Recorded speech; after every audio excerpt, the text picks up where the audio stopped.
15 seconds ahead. We'll go ahead and start. But great to see everybody tonight. We're in the book of Numbers. We've been studying this book, trying to appreciate not just all the counting that's going on here in this book, but trying to understand how God's guiding them. In particular, our last couple of studies have been talking about how He desired a sanctified people. He talked about how He would sanctify them through things like worship. He would sanctify them through those who would choose to take a Nazirite vow. And tonight we're going to talk about how God sanctified them through His divine guidance and how it was that He instructed them and led them. And then we'll move forward in our study as well this evening and appreciate more that we can learn from this period of time where they've been to Mount Sinai, received the law, have some work to do, some issues are about to come up that's going to cause some problems for them. But we'll pick up in our study here in just a few moments. But before we get any further, if you would, let's bow our heads together in a word of prayer. Our Father in heaven, thank you for the opportunity that we have to come again together today to worship you, to honor you, and to appreciate a portion of your word. Give us the wisdom to learn from this Old Testament example and the issues that you addressed with your people. And how you challenged them, how you guided them, how you blessed them when they would honor you. And give us a heart that wants to be receptive to the lessons that we can learn. So thankful for that great heritage that brings about Jesus. Strengthen us in our efforts to appreciate more and more of your will. We pray all these things through thy Son's name. Amen. Okay, so let's talk a little bit. And at the very end of our class Sunday, and I just wanted to make sure I came back and gave not too many. So he talked about the Passover, right? He talked about the importance of keeping the Passover. When was the Passover supposed to be kept? Okay, so first month, 14th day, right? That was the instruction about the Passover. First month, 14th day. But there were some folks that, it seems that they came to Moses with an issue. What was the issue? Yeah. Right. What happens if I'm defiled and that negates my opportunity to be able to take the Passover? How do I handle that situation if something arose that hinders me from partaking of that Passover? And so he gave them a secondary rule, which was what? Yes. So those folks could wait till the second month in the 14th day to honor the Passover as it relates to God's instruction. So he really created two opportunities to commemorate and to remember how he passed over, the death passed over those who had the blood on the doorposts when that final plague comes through Egypt and spared the firstborn. And that's been a topic of importance in our relationship to understanding the book of Numbers, because the Levitical tribe, the Levites, who became the what? The priest. That wasn't just coincidental, right? Or it wasn't just, well, I've got to use one of the tribes and then draw straws or something like that. God said, I'm choosing them to represent whom? All of the firstborn that I spared. They've been selected and chosen, and I'm going to use them for my specific service. I could have taken all of the firstborn from every tribe and made them the servants, but I'm choosing one tribe to fulfill that purpose. And we've seen that throughout our study thus far. And so it's important for us to appreciate that this honoring of the Passover and the importance. And then the final thought that was in that context was, who else was supposed to honor the Passover? Yeah, anybody that happened to be there when it was going on. If the stranger came into town, if the sojourner happened to be there at the time of the Passover, they were required to honor the same guidelines and rules about the Passover as if they had been part of the process all along. They were going to bring honor to God in that feast and the remembrance that would happen in relationship to the Passover, irregardless. If you missed the first month and the 14th day by legitimate reason, do it on the 14th day of the second month. If you happen to be a stranger in town at that time, you're doing what everybody else is doing when it comes to the Passover. Those were the guidance that he gave them as it related to that. Leftover thoughts or questions? I just left just that small portion Sunday. All right, so what do we got coming up now in the narrative? All right, so now we're going to talk a little bit about how it is that God's going to move them from place to place, how He'll sanctify them, set them apart through His specific divine guidance. If you notice at the very beginning of verse 15, or should say verse 15 of chapter 9, and on the day that the tabernacle was reared up, the cloud covered the tabernacle, namely the tent of the testimony, and at even there was upon the tabernacle, as it were, the appearance of fire until the morning. And so during daytime hours when you could see a cloud, that was going to be the guide that you would have as it relates to where God wanted you to be. If it happened to be night, then He'd use this fire, this light, that rested over top of the tabernacle in a very specific location, even at that. Tabernacle's a little bigger than a football field, so the whole area, and so it's a large span. And so he tells them, this is how I'm going to make sure you know where it is you're going to be going and how far you should go, and those kinds of things. The first question under that section, by the way, says, how did God lead the people in the wilderness? When the cloud moved, they moved. When the light moved, they moved, right? That was the basic principle, that when they were called to move, it would guide them through that process. And then there was an additional benefit given to them at the beginning of chapter 10. What was that? So you had these trumpets, right? You had these trumpets, and they were used for all kinds of things, by the way. And what I mean by that is, depending on what they played, you would know what? What to do, right? We might be going to battle. We might just be getting up and moving. We might need to have a solemn assembly, right? We might need to have some kind of assembly together. And so we've got all of these various purposes. We've got an estimated roughly 2 million people living in and around the tabernacle in tent cities. We're going to need a way to communicate with them. And we're going to need a way to be able to give them signals and signs that it's time to move, or it's time to go to war, or it's time to whatever God needs them to do.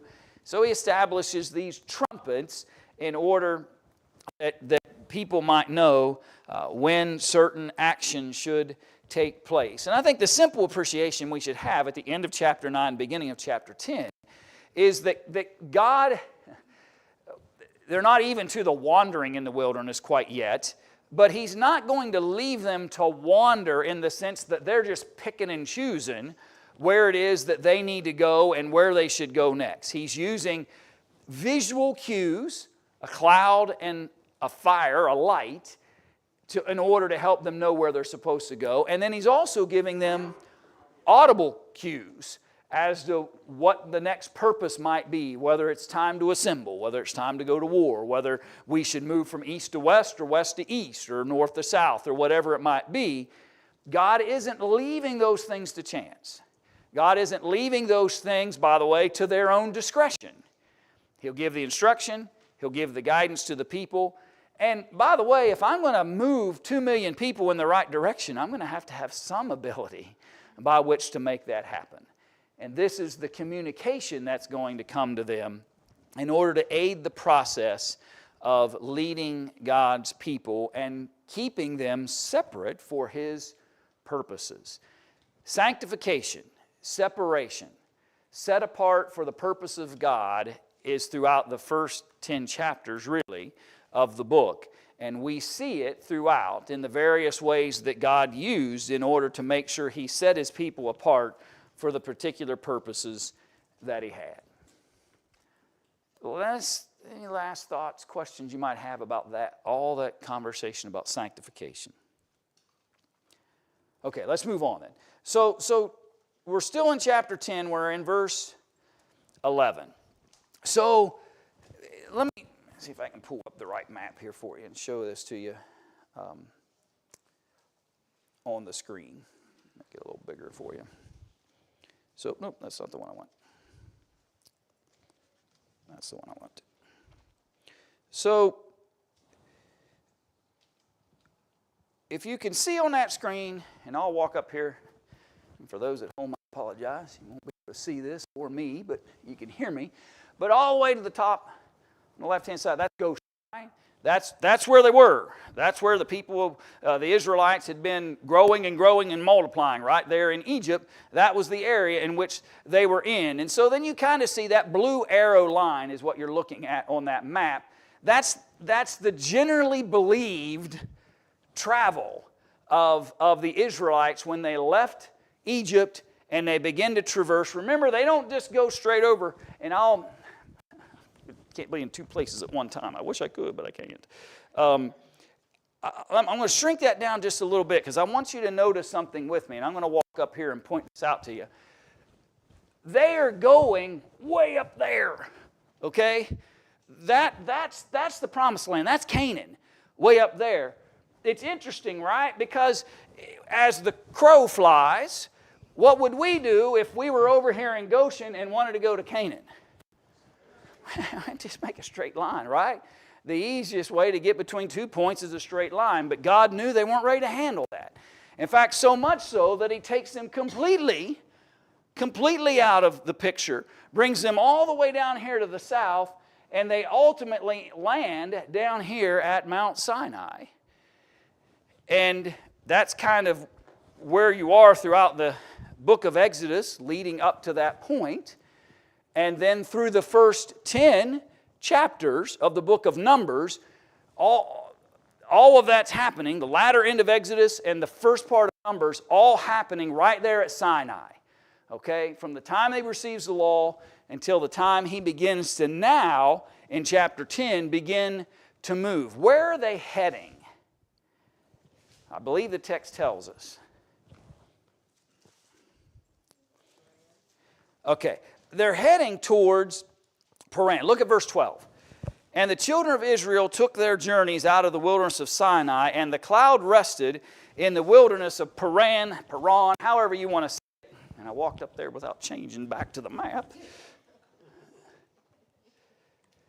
So they're ultimately going from Mount Sinai down here to the south. And they're going to begin to make their way north up into the wilderness or desert of Paran. And ultimately then they're going to trek some different ways after they misbehave as it relates to the spying out of the land. But their travels are going to take them where God leads them. He kind of gives you the end picture first, right? He's telling you where the cloud's going to end up. Then they give the record of some of the things that happened along the way.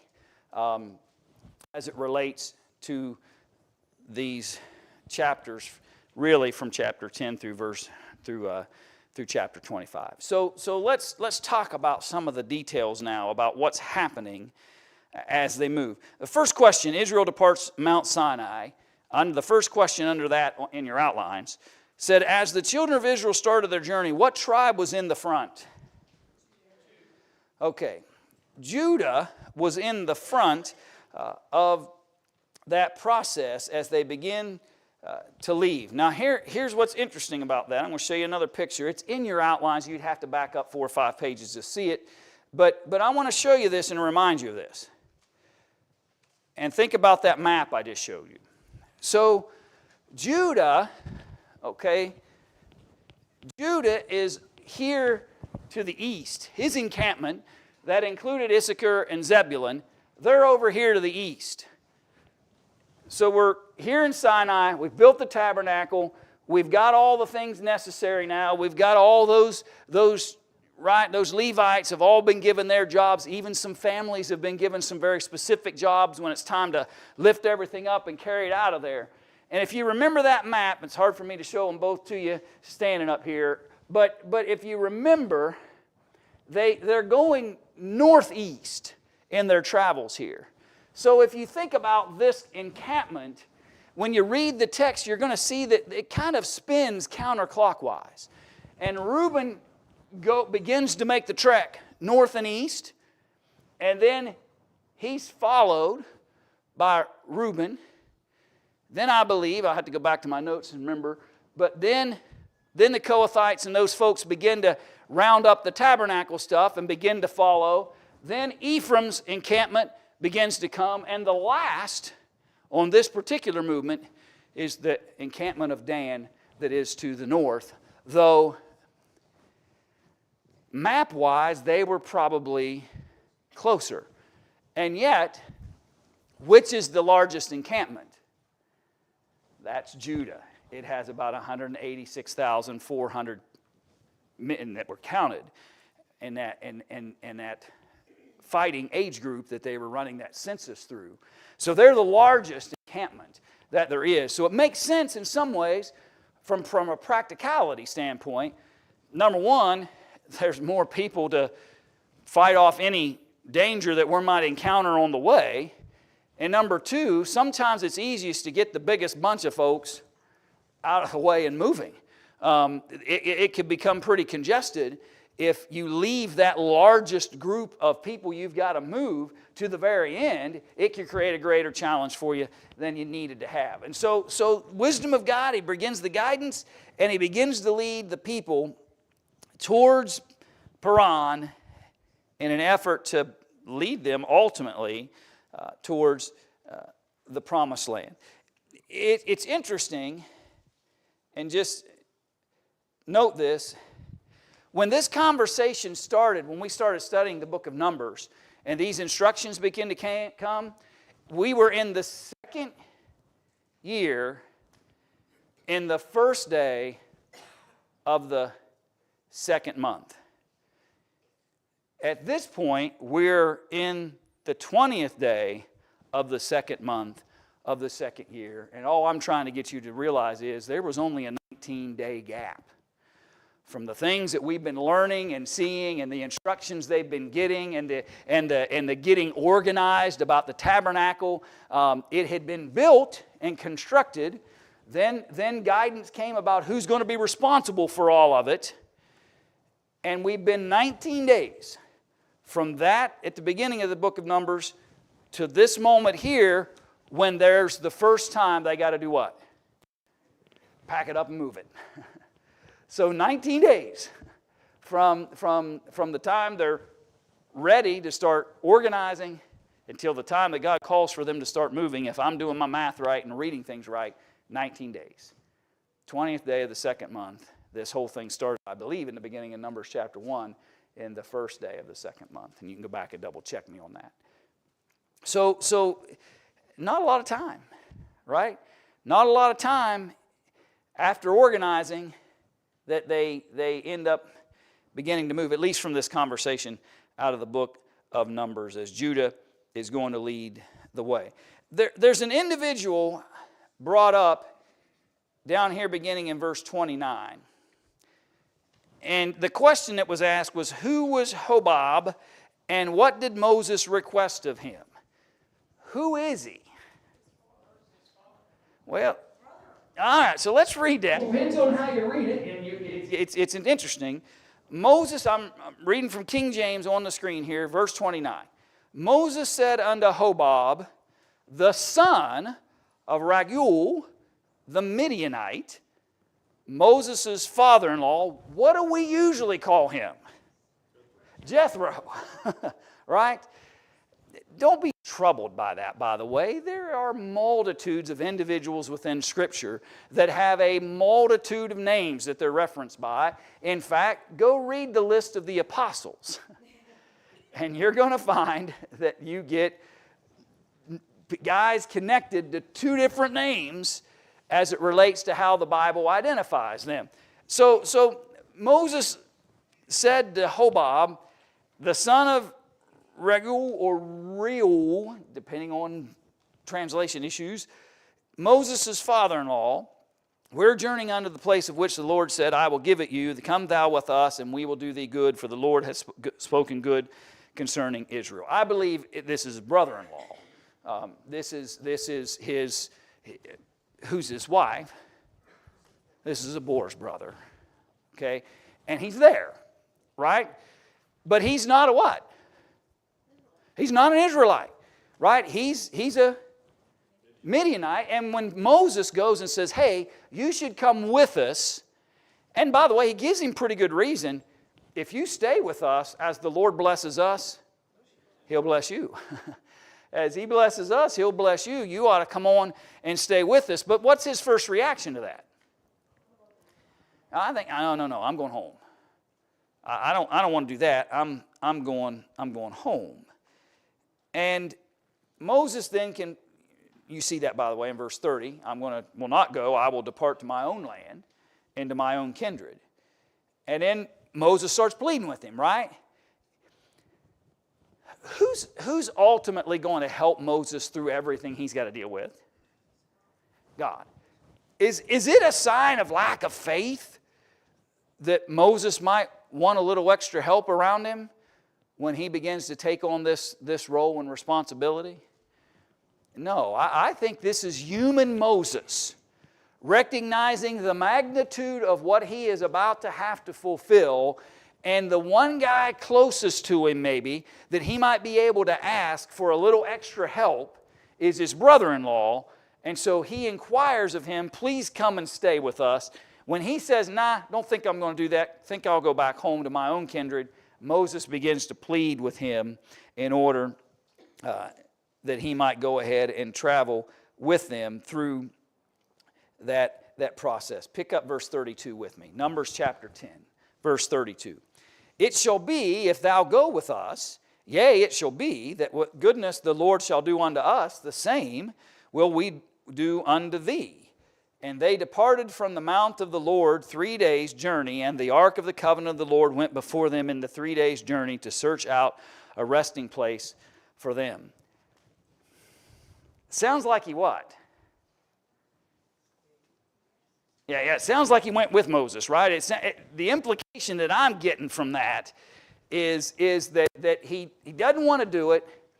Moses pleads with him a little longer, please do this and you'll receive the blessing. And then verse 33 says, and they departed from the mount of the Lord 3 days' journey. So I could be mistaken on that, but as I read it, it sounds like he got Hobab to consider and he stayed with Moses, at least at this point in this process, to benefit and aid and help Moses in this. And you have this initial 3 days journey, and the Ark of the Covenant goes before the Lord.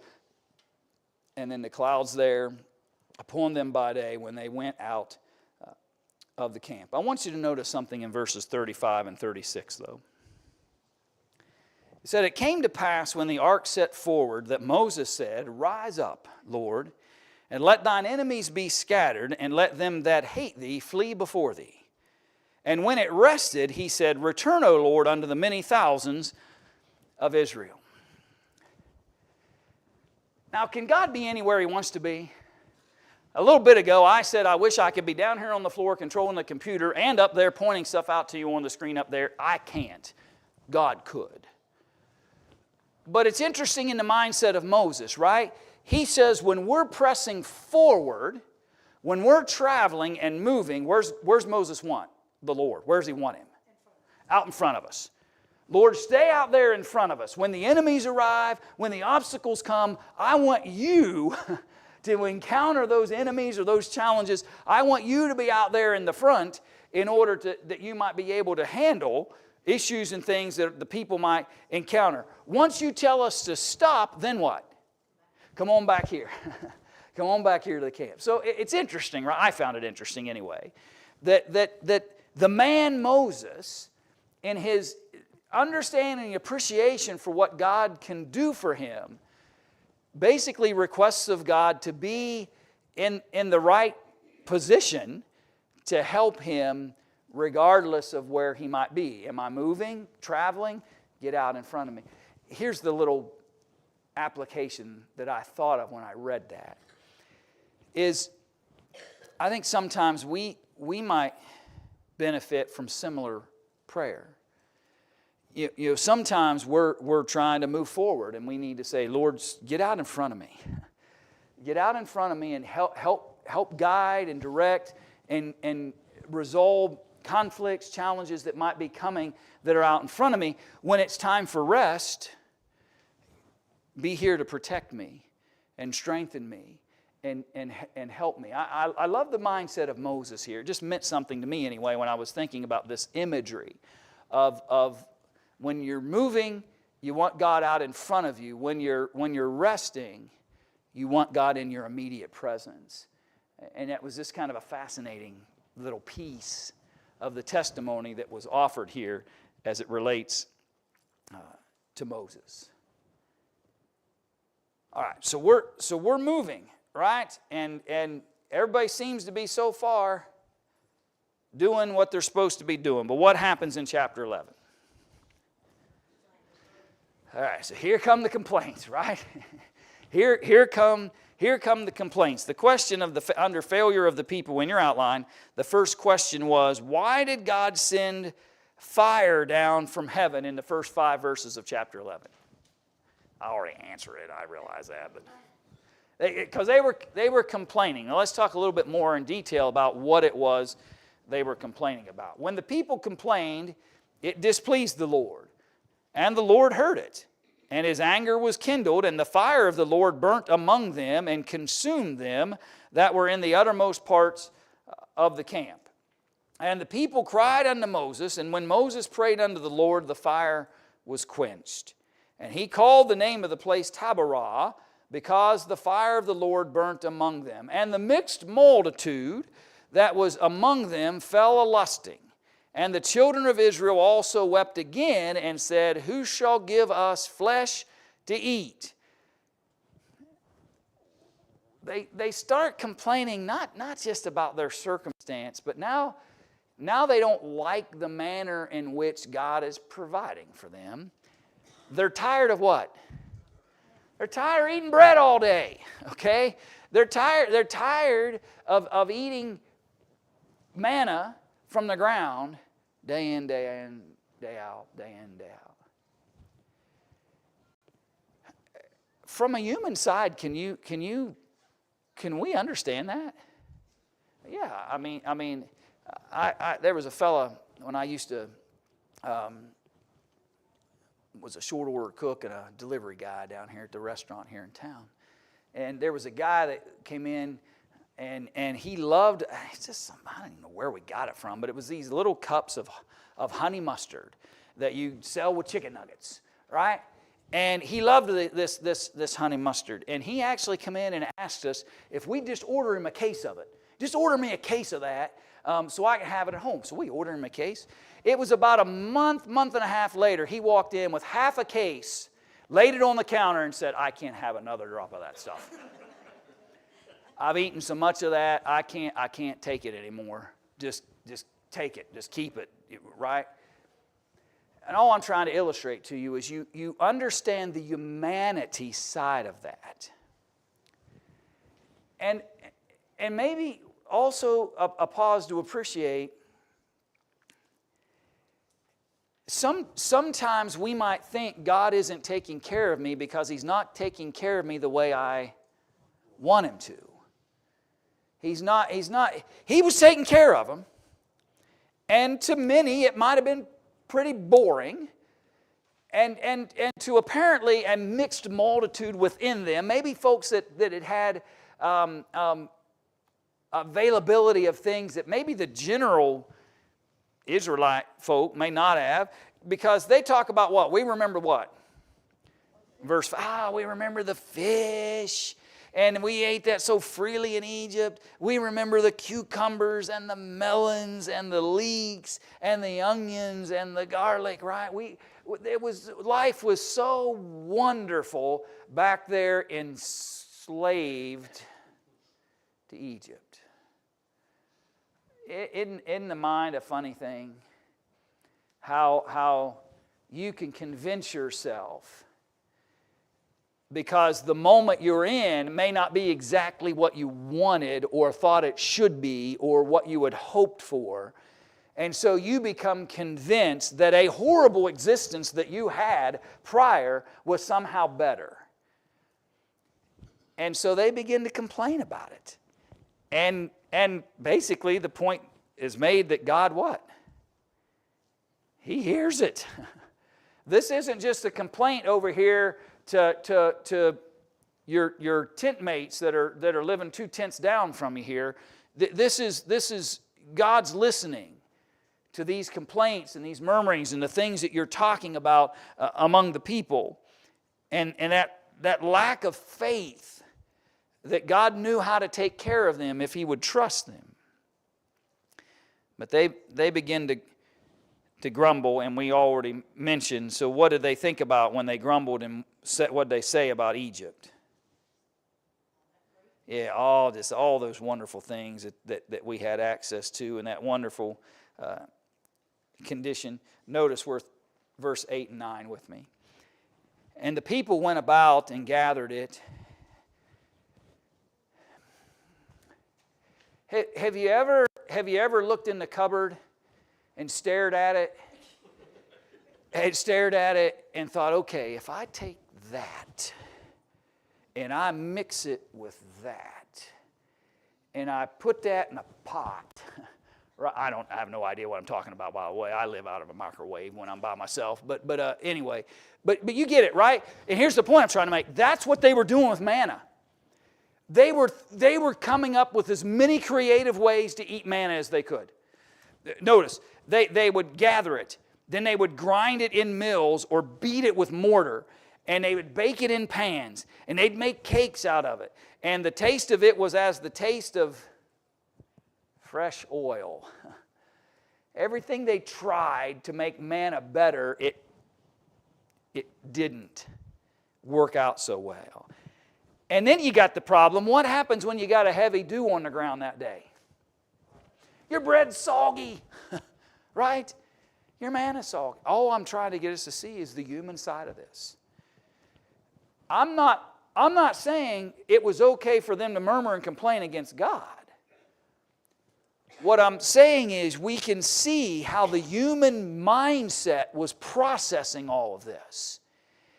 And they had enough of trying to get creative with this same bread-like stuff that was falling to the ground, that when the first time they saw it, the word manna was created to simply mean, what is this? And they've been doing anything and everything they can think of. And they're looking to God saying, we're tired of this. And when Moses hears it, he begins to weep, verse 10 says. You could hear every man in the door of his tent. Right? Everybody standing outside the door. What are you going to do with your manna today? I don't know. Last week I tried. Right? That's what they're doing. Door to door. I ground it up the last time.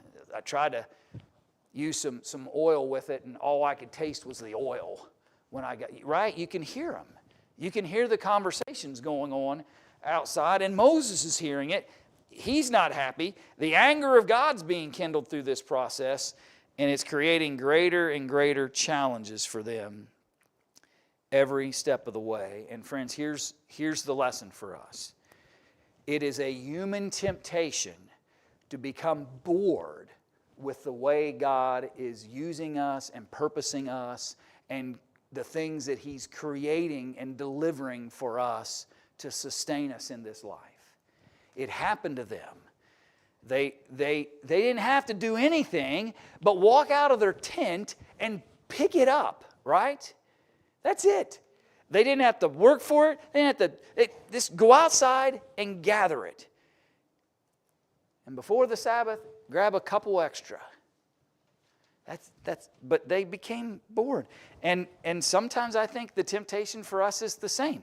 We get bored with what God's doing in our life. We get bored with the things we thought should have been and aren't, and life isn't what I had intended, and maybe God really isn't working in my purposeful, right? And you get to thinking all that stuff.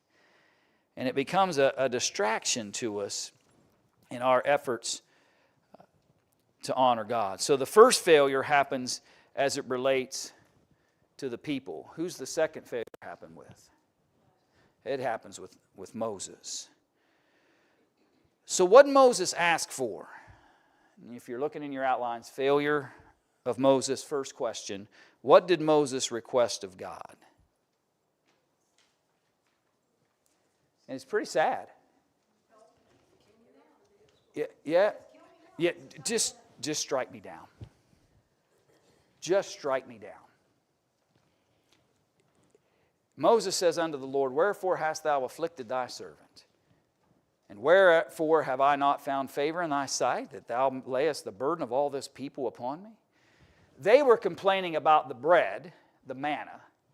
Moses, because he's frustrated with them, then he becomes frustrated with God, and so he begins to complain. Have I not found any favor in your sight? What did I do to you that you would lay all this burden of this people upon me? Have I conceived all these people? They're not my direct descendants. Have I begotten them, that thou shouldest say unto me, carry them in thy bosom, as a nursing father beareth the suckling child unto the land which thou swearest unto their fathers? Whence should I have flesh to give unto this people? You've asked me to lead them. They want me to feed 2 million people with some meat. And all you've been giving us is this bread, and I don't have any idea how I'm going to do that. That's Moses. That's the temperament and the feeling he's in this moment. I'm not able to bear all this people alone. It's too heavy for me. I didn't quite read it that way. I read it that he was going to God and saying, look, these people are just driving me nuts, and I need some help. And it wasn't that he was frustrated with God, he was frustrated with these people he was trying to lead and what he was going to have to do with them. Yeah. I think it's the catalyst. I think some of the things he's saying to God, though, indicate to me that his complaint is before him in the same. They may be the reason why he's reached this point. Like this, just take me now. Yeah, and I think that's, I can't do what you're asking me to do. If thou deal thus with me, if this is what you're telling me to do, just kill me. I pray thee out of hand. If I have found favor in thy sight, and let me not see my wretchedness. It's interesting, right? If you really do favor me, Lord, then just do away with me, because I can't do this anymore. I can't do what you called me to do. I can't fulfill what you called me to fulfill. Go ahead, Pat. You know, in a way, when I think about the Israelites being unthankful, Sure. you know, and then complaining, and then it leads to this place of despondency because you're feeling sorry for yourself. Sure. And then Moses catches that same thing of saying, I've got all these people that are giving up, and now I feel like I want to give up. Yeah. And I agree with you. I think that's all around here is about poor me and the circumstance that I'm in, and failure to recognize, failure to remember that there's an ultimate goal. The ultimate goal isn't to live in and around Sinai or to be traveling for the rest of their existence. There's a goal, a promised place. And sometimes to get to the end result that God is promising and desires for us, you've got to kind of deal with the challenges along the way. The end result is worth eating manna off the ground for a while. But Moses, he's frustrated. And how did he describe his relationship with the people?